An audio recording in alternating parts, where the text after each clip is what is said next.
So what is a database in Excel? It's a group of connecting tables, each table with its own use, and each table has columns, each with their own data type. The columns in the table are known as fields, and the rows in the tables are known as records.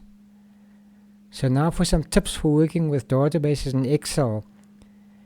The tables must always be named. You'll see in the later portion of the video what I mean by this. Then to work with a database, it's important to have a naming convention for your database objects, which are things like tables, columns, named ranges, and others.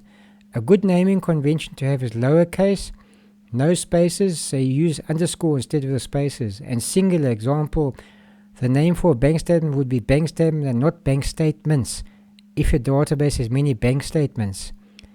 And you never have any formulas in any Excel worksheets, only in Excel Power Query. So let me show you the basics of a database in Excel. So I'm starting with a clean Excel file here. So what we said, a database is tables, interconnecting tables. So let me show you the basics. Select an area, Control T, table has got headers, click OK. Here's your first table. Let's copy it, Control copy, Control V. Here's your next table. Here's the next table. Here's the next table. So big databases have thousands of these tables. So what happens is every table must also be named, because now they haven't got names. So if you click inside an area and you click a table design, it's just named table 1, it's just named table 13 and things like that. So to be able to navigate to these tables quickly, you also need, if you name them, and you can navigate from here and you can see by name what they are. So let's say we're doing an accounting database. So let's name this one bank statement. Alright, bank statement. Alright, and this one we're going to name, say, bill. This one we'll name petty cash.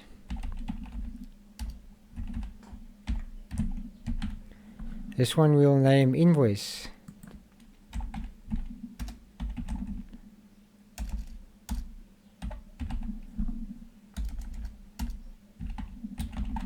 So now already our database is taking shape, because if we go navigate now, we can go to bank statement by simply navigating like this. Invoice, we can go to invoice, bill. So also on the database, so you're given a name, so you must have a naming convention. So you see it's all underscore, no spaces, all lowercase, no spaces, underscore for spaces. So then what happens is the first column is always your ID column. Always your ID column. Okay, another thing, if I can just mention something, the columns are called fields in a database. These are all called fields, and the rows are called records. Alright? So back to what we were saying, naming the table, naming the first column. The first column is always the table name plus ID. So it's Control copy, Control V, and ID. Let's just see if I got it right. No, let's rename it again. Bank statement ID. Let's get the spelling right there. Just expand the column. Bank statement. Then this one is called bill, so it'll be called bill ID. Then this one is what we say petty cash, so it's petty cash ID.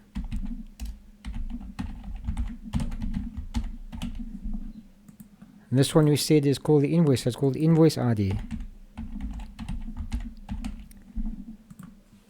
So there our database is taking shape.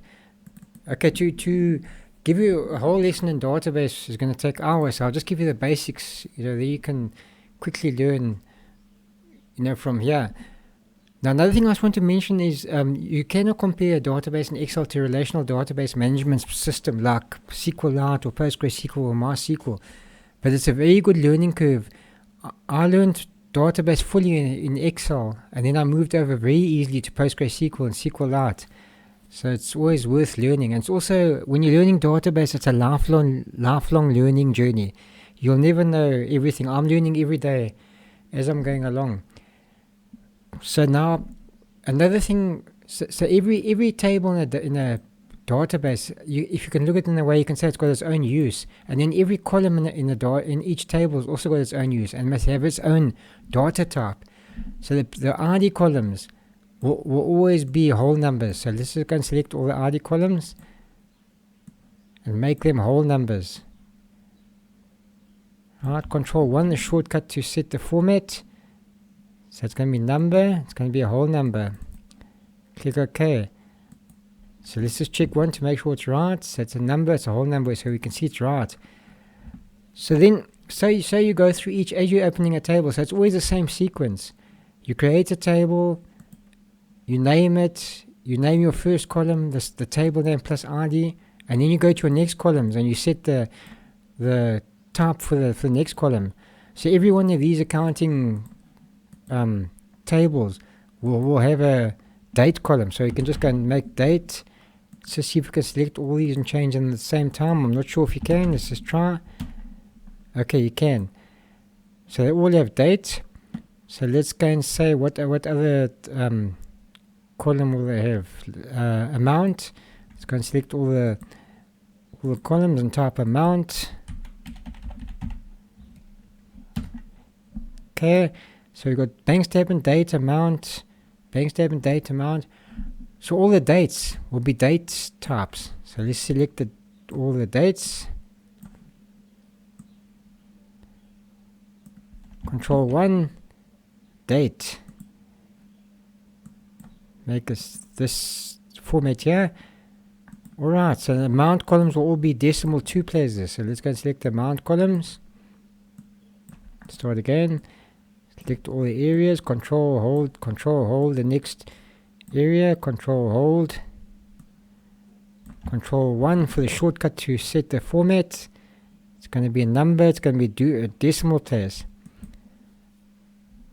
Alright, so we got our general ledger, we got all our input documents for our accounting system. So now, so you can see it's always, so let me go back to the process. You create a table, you give it a name. The first column is always the ID column. So you give it the name table plus ID. You format all the columns to the correct format. Each column must have its own format. So what happens is when your database gets big, then you want to move these tables each to their own sheet. So I'll create own sheet. So let's create own sheet, rename bank statement.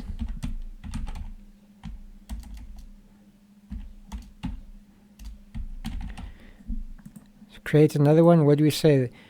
We're going to move let's move the bill to this one. So highlight the whole table, Control X, Control V, rename the sheet, rename bill. Next one we're going to take over to its own sheet is petty cash. Control All twice, Control X, new sheet, rename it, petty cash. Naming convention, lowercase, no spaces, underscore.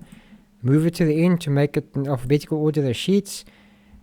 Control V to paste our, let's go and get our selection again. Control X to cut it. Control V. The last one we've got is the invoice. So name is invoice. Let's create a sheet, rename invoice. Go and select the invoice, select anywhere inside the data, Control A, Control X, put it in the invoice, B2, Control V, make it alphabetical order. So there are databases taking shape.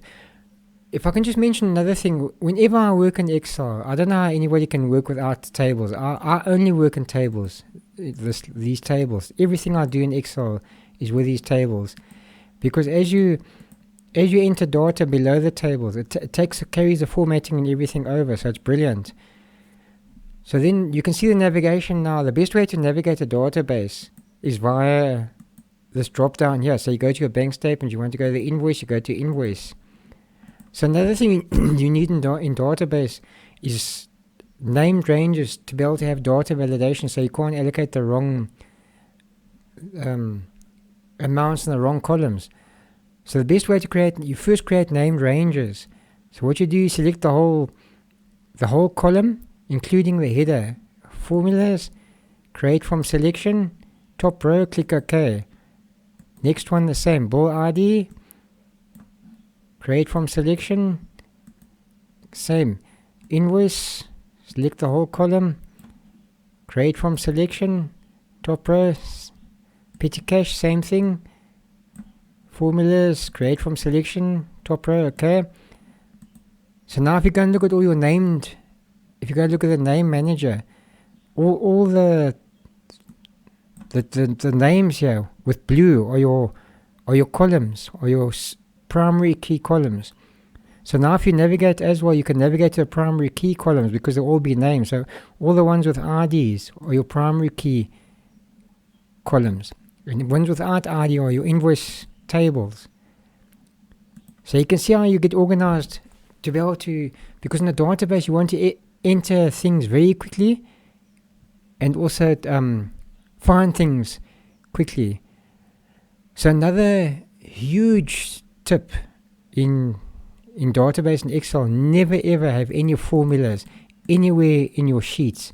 They must only be done in Power Query, because that really slows down your database.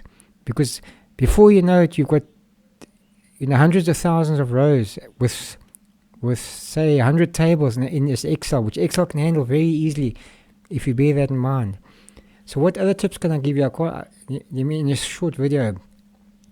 So what happens is all these tables get loaded to Power Query. So your tables plus Power Query is your how can I say, is the heart of your database.